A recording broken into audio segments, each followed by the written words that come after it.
Hi everyone, Scorpion Bytes here, hope you're doing well. In today's video, we're going to learn about Java variables and data types.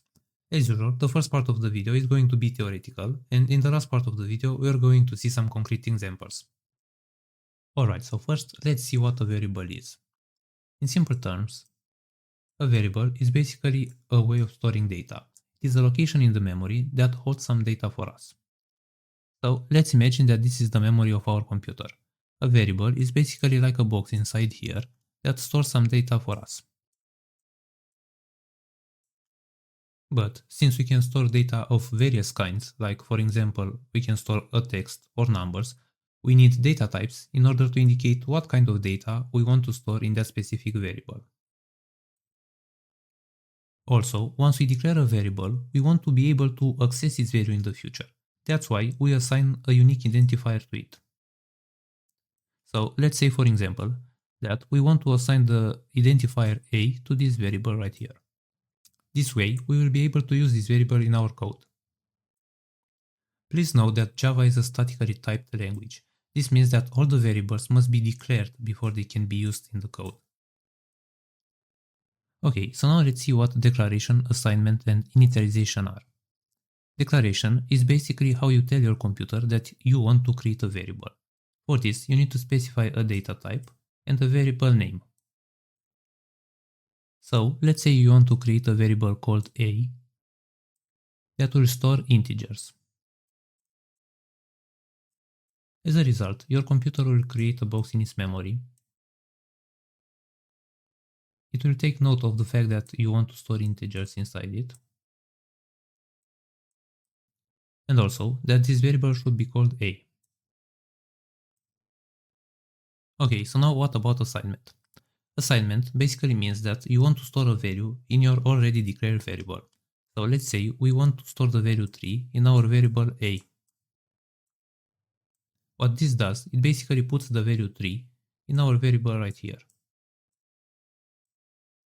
So, if you noticed, we made two steps. Firstly, we declared our variable, and then we assign a value to it. But we can combine those two steps in a single one, and this is called initialization.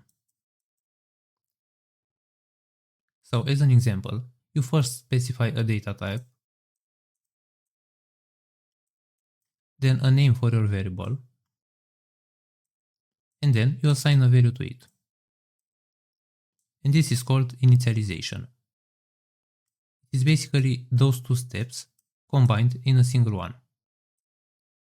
Good, so now let's see what data types we have in Java. Firstly, we have primitive data types. They allow us to store basic data values. I'll get into more details in another video. For now, I'm only going to make an overview. From here, probably the most used one is int, that allows us to store integers like 1 or 12. Then we have short, that is basically like an int, but uses less memory and also allows us to store smaller values. Then we have long, which is also like an integer, but uses more memory and allows us to store bigger values. Then we have double, which allows us to store floating point numbers like, for example, 2.25. Then we have float, which is basically a double, but with less precision. Then we have char, that allows us to store a single character, like for example a. Then we have boolean. This is basically like a switch. We can store only true or false.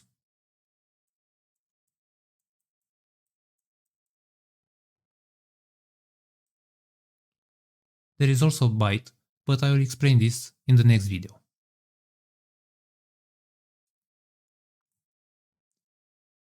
Then we have strings and reference. For string, it allows us to store sequences of characters. So for example, hello world, or this is a string example. So if you remember, for char, we can only store a single character. But for string, we can store a sequence of characters, like for example words or entire sentences.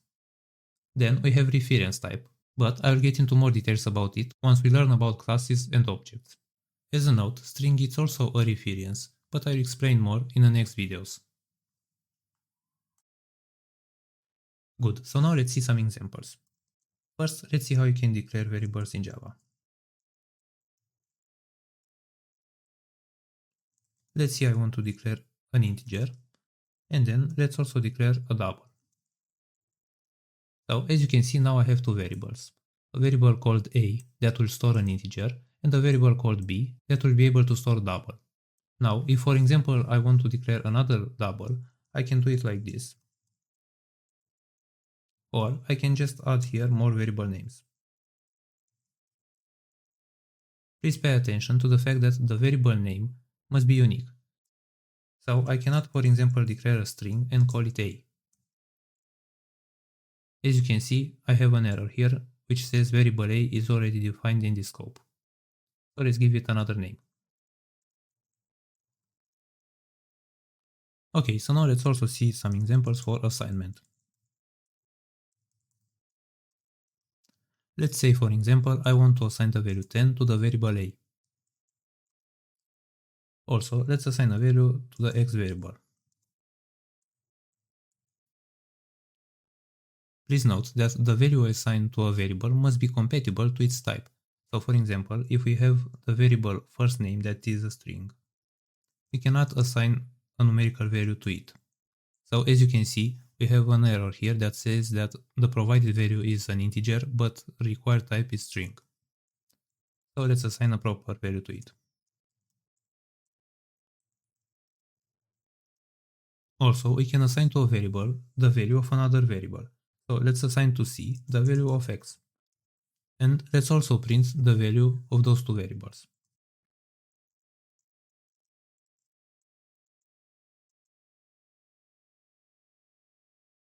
And now let's run the program. So as you can see, both variables have the same value. Now let's modify the value of x and put it to, let's say, 3.10. Now let's also print the both variables and run the program again. So as you can see, this time x is equal to 3.1, while c is still equal to 1.25. That's because here we don't make c equal to x, we just take the value of x and put it inside c. So even if we modify x, the value of c remains the same.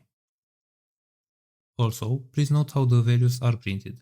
Here we're printing the value of variable x and the value of variable c, but if we do it something like this, then we are going to print the string x and the string c. So let's run the program again. And as you can see, here are the actual letters c and x.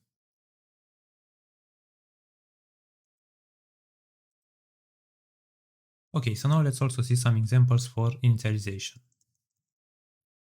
And if you remember, initialization is basically declaration plus assignment.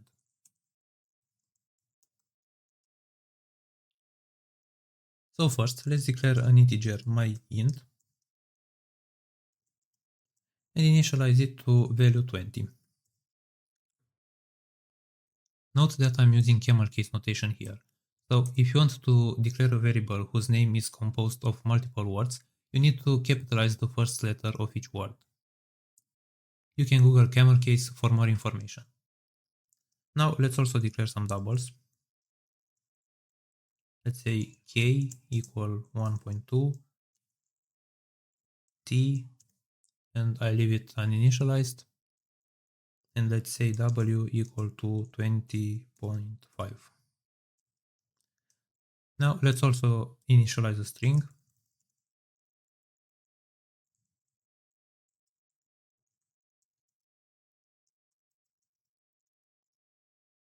And as a note here, you can also use the plus sign to concatenate multiple strings. So let's see, for example, we can declare variable name and make it equal to first name plus, and just put a space here, and plus last name.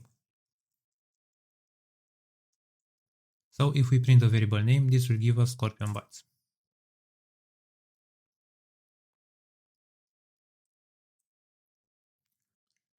Also, you can use string concatenation in the print line function, so we can do something like this, for example.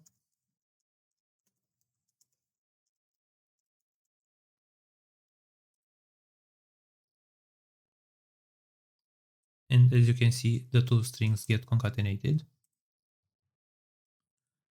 Okay, so now in the end, let's see how we can declare a boolean. So I can say boolean yes equal true and boolean no equal false. But note that true and false are keywords in Java. So I cannot, for example, say no equal, I don't know, something else, right? This is not something valid.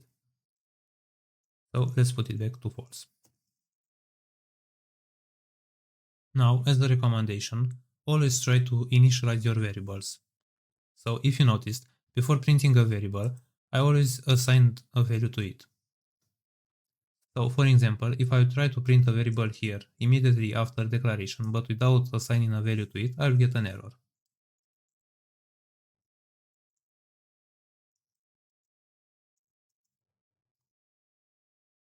So as you can see, IntAJ already warns me that this line will produce an error, but anyway, let's try to run the application like this. As you can see, I have a compilation error that says that variable first name might not have been initialized. So as a conclusion, always try to initialize your variables. Alright, that's all for today. Thank you so much for watching. If you found this tutorial helpful, please like and subscribe, it will help me a lot. And of course, if you have any questions or suggestions, drop a comment below. With that being said, keep learning and I'll see you next time.